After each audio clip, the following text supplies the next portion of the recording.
दोस्त, क्या आप ब्रातिस्लावा घूमना चाहते हैं पर पता नहीं कहाँ जाएं, या फिर आपके पास ज़्यादा समय नहीं है?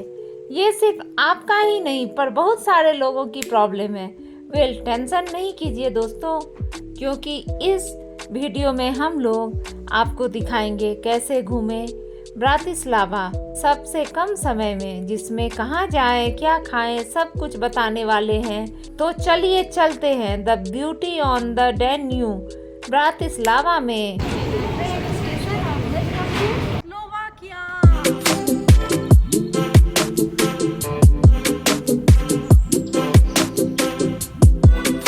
स्पेनिश स्टेप्स का याद दिला रहा है, वो कितना भयंकर था नहीं।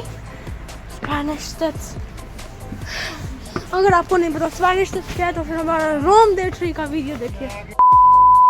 बहुत लंबी ट्रेन के बाद हम लोग आ चुके हैं हमारे होटल रूम में और हम लोग कुछ देर रेस्ट करके फिर निकलने वाले हैं। तो फिर हम लोग जाने वाले हैं इन टोटल बहुत सारी जगहें। ओके गाइस, तो फिर मैं बताता हूँ हमारा गेम प्लान। हम लोग वॉकिंग टूर से बहुत सारे अलग अलग मेन अट्रैक्शन में जाएंगे एंड हम लोग शुरुआत करने वाले हैं ब्लू चर्च। चलो इसके अंदर का भी दिखाते हैं हम लोग आपको।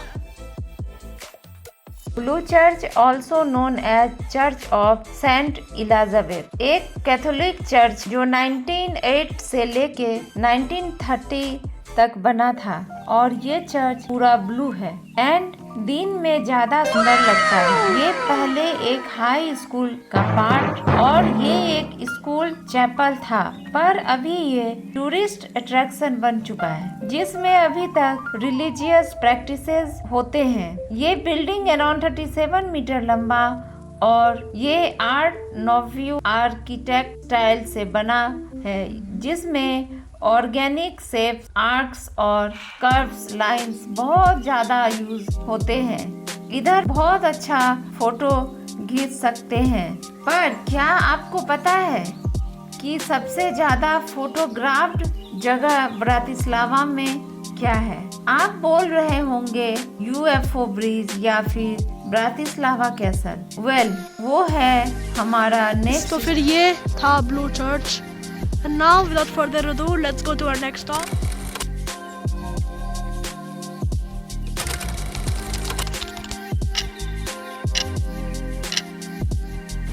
Okay, guys, हम लोग आज रहते हैं क्योंकि स्टैचू पे जो हमारा नेक्स्ट स्टॉप। इधर अगर आप इसका ये हेड छूते हैं तो फिर आपको कब मिलेगा। And as you can see, ये बना हुआ है। So let me show you for a bit closer. ये देखिए। Hello mister क्यूमिल।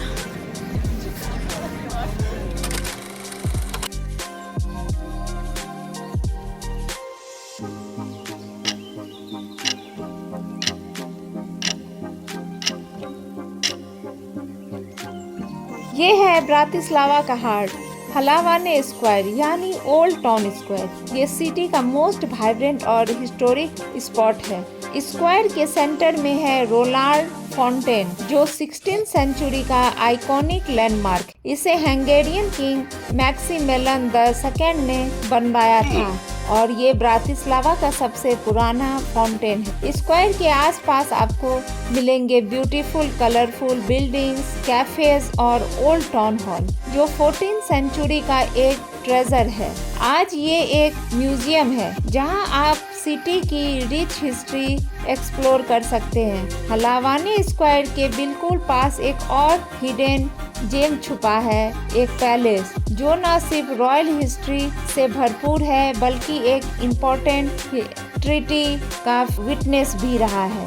क्या आप गेस कर सकते हैं कि ये कौन सा पैलेस? ये पैलेस है प्राइमेट्स पैलेस। ये है प्राइमेट्स पैलेस, ब्रातिस्लावा का एक स्टनिंग आर्किटेक्चरल जेम। इस पिंक एंड व्हाइट पैलेस को 18th सेंचुरी में बनाया गया था और ये अपने नियो क्लासिकल डिजाइन के लिए फेमस है। पहले ये आर्च बिशप का रेसिडेंस था और आज ये एक हिस्टोरिकल लैंडमार्क बन चुका है। कोर्टयार्ड का हाईलाइट है सेंट जॉर्ज का फाउंटेन, जिसमें वो एक ड्रैगन से लड़ते हुए दिखा रहे हैं। ये एक सिंबॉलिक आर्टवर्क है जो अच्छाई की बुराई पर जीत को दिखाता है। सबसे आइकॉनिक पार्ट है हॉल ऑफ मिरर्स। वहाँ ही 1805 में नेपोलियन और ऑस्ट्रियन एम्परर के प्रेसबर्ग पीस ट्रीटी साइन हुई थी। ये एक हिस्टोरिकली सिग्निफिकेंट रूम है जो रॉयल वाइब्स से भरपूर है। प्राइमेट्स पैलेस एक परफेक्ट स्टॉप है हिस्ट्री और आर्ट लवर्स के लिए। तो अगर आप ब्रातिस्लावा में हैं तो फिर ये जगह जरूर घूमेगा।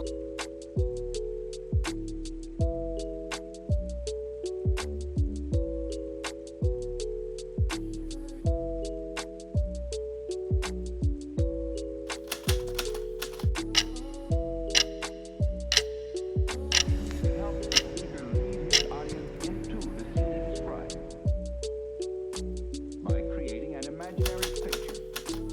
Usually it's something that moves.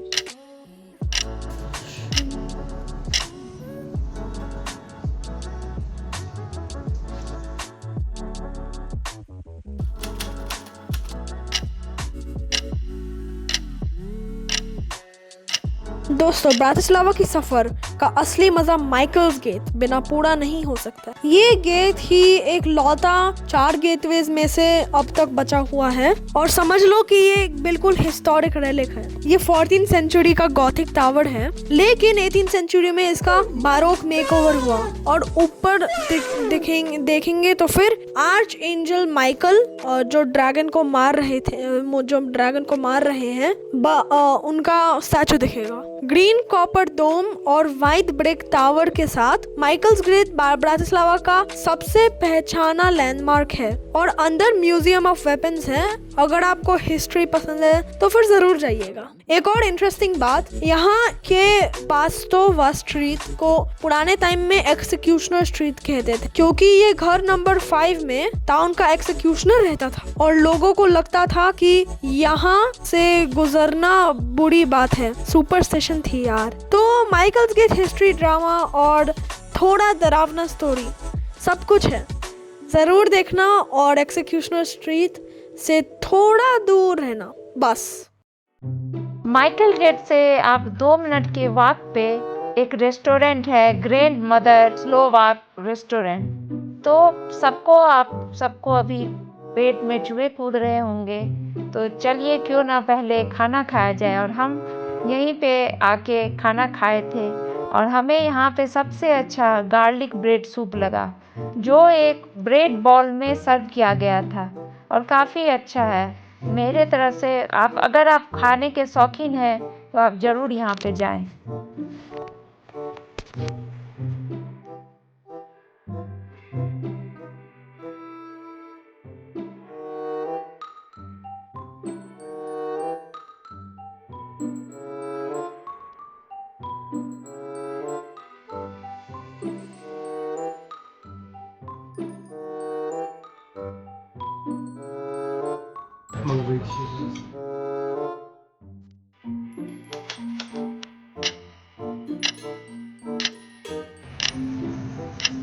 Palace, ये बारोक आर्किटेक्चर का पैलेस बना था 1747 एक बड़े फैमिली, द हंगेरियन पैल्फी फैमिली के लिए। इसके फाइनल ओनर यानोस पैल्फी के बाद ये पैलेस एक बड़े रेनोवेशन से गया। 2012 में ये एक ऑस्ट्रियन एम्बेसी का घर था, पर अभी ये लोग ब्रातिस्लावा का सिटी गैलरी बना चुके हैं और ये जगह रॉयल तो सच्ची में थोड़ा लगता है। पर जो हमारा नेक्स्ट जगह है वो रॉयलिटी का डेफिनेशन, जिधर 11 राजाओं क्राउन हुए हैं। क्या आप गेस कर सकते हैं जो हमारी नेक्स्ट जगह क्या है? वेल, वो है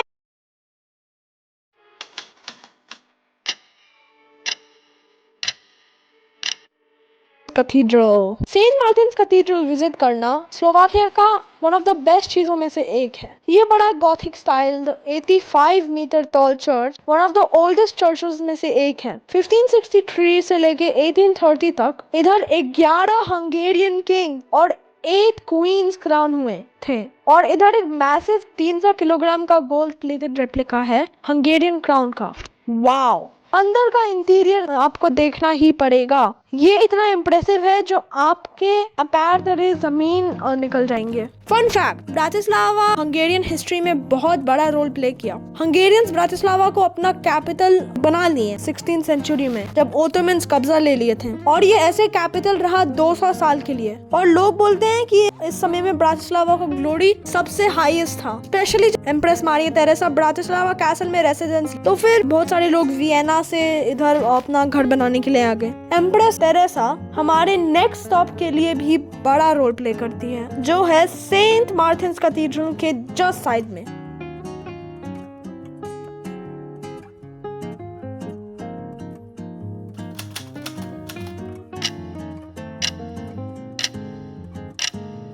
The medieval city walls. Medieval city walls Bratislava का हिस्ट्री का बहुत बड़ा पार्ट है। जब ब्रातिस्लावा एक आज़ाद रॉयल सिटी बना 13th सेंचुरी में, तो फिर इन लोगों के पास एक प्रिविलेज आया सिटी वॉल्स बनाने का। ये प्रिविलेज फिर एक नीड बन गया जब मुगल इन्वेड किए इस सिटी को, और ये वॉल्स प्रोटेक्शन में बहुत हेल्प किए। फिर 18th सेंचुरी में ऑलमोस्ट सारे पुराने वॉल्स डिसमेंटल हो गए, और एम्प्रेस मारिया तेरेसा की वजह से। इधर आप स्टेयर्स से ऊपर जा सकते हैं, और अंदर एक बहुत अच्छा सा व्यूइंग स्पॉट है जो पूरे सिटी का व्यू दिखाता है। ये जगह बहुत फोटोजेनिक है, पर हमारा नेक्स्ट स्पॉट ब्रातिस्लावा का सबसे ज्यादा फोटोजेनिक स्पॉट है। So let's go to UFO bridge.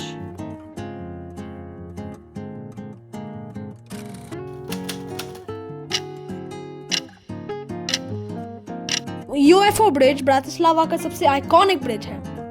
ये दान्यूब रिवर के जस्ट ऊपर है, दुनिया का सबसे लंबा सिंगल सस्पेंशन ब्रिज, जिसका मतलब बेसिकली कि वो बस एक ही सपोर्ट से खड़ा है। ये ब्रिज 431 मीटर्स लंबा है, और इस ब्रिज को स्लोवाकियन में मोस्ट एसएनपी भी बोलते हैं, जो शॉर्ट फॉर्म है मोस्ट स्लोवेन्स्को नारोदनेहो पोव्स्तानिया। मैंने वो प्रॉब्ली गलत प्रोनाउंस किया होगा, पर जिसका मतलब बेसिकली है bridge of the Slovak uprising, क्योंकि ये बना था 1944 में, जब इन लोगों ने के अगेंस्ट एक अपराइजिंग हुआ था। ये ब्रिज ओपन हुआ था 1972 में, पर बहुत सारे कंट्रोवर्सीज के साथ, क्योंकि इस ब्रिज को बनाने के लिए जूइश क्वार्टर तोड़ना पड़ा, और बहुत सारे अलग अलग स्पॉट्स जो ब्रातिस्लावा का हिस्ट्री के बड़े कोर पार्ट हैं। आप इस ब्रिज के टॉप पे भी जा सकते हैं, जो 85 मीटर्स के हाइट पे है, पर एक छोटे फी जो है 7.5 यूरोस के लिए, जहाँ एक यूएफओ रेस्टोरेंट है जिसमें आप खाना खाते समय पूरा सिटी देख सकते। पर सैडली हम लोग नहीं जा पाए सिंस रेस्टोरेंट क्लोज था। ये ओपन करता है डेली 10 AM से लेके 23 PM तक, which is just 11 PM. Now this was the most photogenic spot in Bratislava.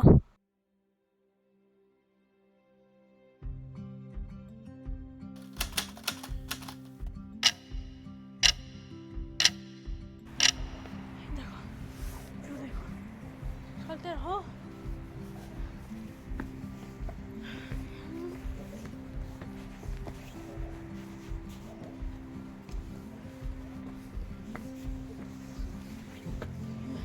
मुझे स्पैनिश स्टेप्स का याद दिला रहा है, वो कितना भयंकर था नहीं, स्पैनिश स्टेप्स। अगर आपको नहीं पता स्पैनिश स्टेप्स क्या है, तो फिर हमारा रोम डे ट्री का वीडियो देखिए। हेलो गाइस, मेरा नाम है पांडू। ओ वाह, इधर हवा कितना अच्छा है। पांडू को हवा बहुत अच्छा लगता है। Okay, bye bye guys.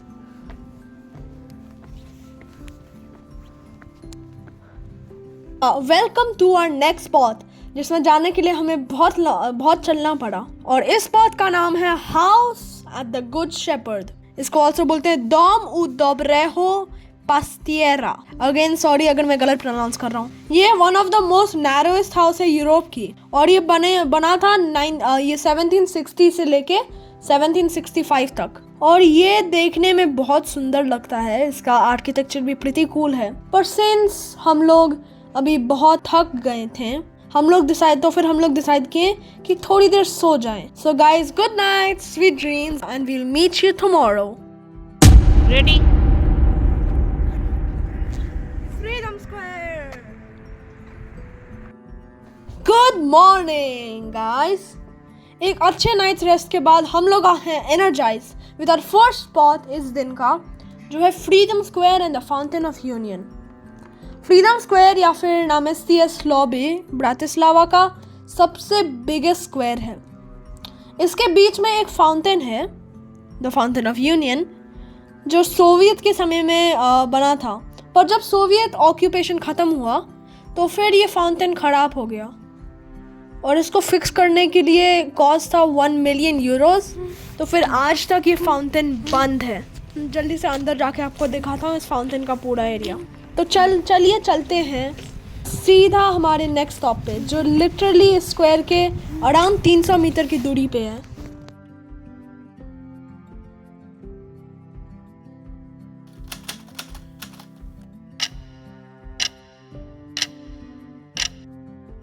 Welcome to Grassalkovich palace. ये बना था 1760s में बारोक और रोको स्टाइल में, और ये बना था आंटोन ग्रासलकोविच के लिए, जिनका रिलेशनशिप एम्प्रेस मारिया तेरेसा से था। इसी जगह में Austro Hungarian crown prince Franz Ferdinand the Este अपने फ्यूचर वाइफ जोफिया चोटेक को मिले, जो उस समय में एक पैलेस मेड थी। ये पैलेस फिर 1966 से लेके अभी तक प्रेसिडेंट का रेसिडेंस बन चुका है।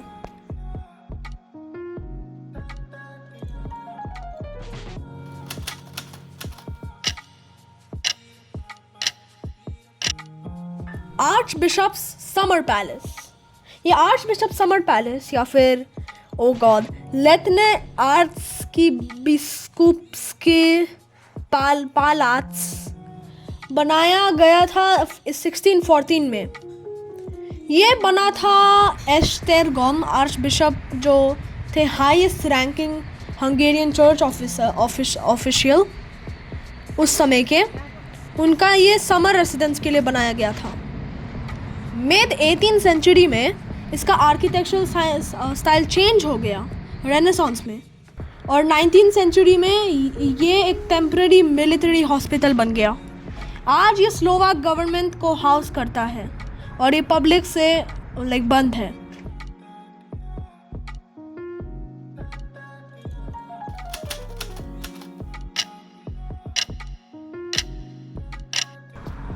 And we are here, Bratislava castle.